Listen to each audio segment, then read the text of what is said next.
Sveiki, bērni! Šodien es vēlos pastāstīt jums brīnišķīgu stāstu par savu dzīvi. Viss sākās, kad es biju tikai maza oliņa, kas peldēja ūdenī. Vai varat iedomāties? Es biju tik mazs, ka man tikko varēja saskatīt. Drīz vien es izšķīlos no oliņas un kļuvu par kustīgu kurkuli. Man bija gara aste, un es visu dienu peldēju apkārt, izpētot savu ūdens pasauli. Tā bija kā nebeidzams piedzīvojums.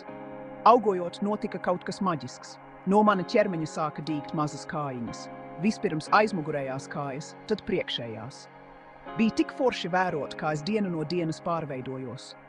Galu galā es pazaudēju asti un kļuvu par mazu vardulēnu.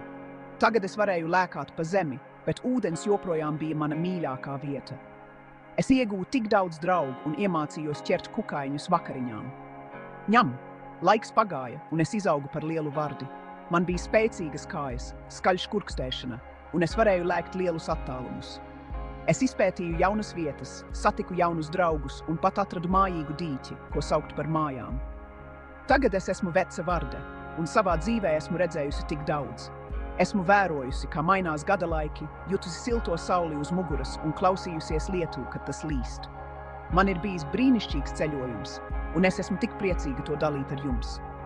Atcerieties, neatkarīgi no tā, kur jūs sākat, jūs varat augt un mainīties pārsteidzošos veidos. Tieši tāpat kā es.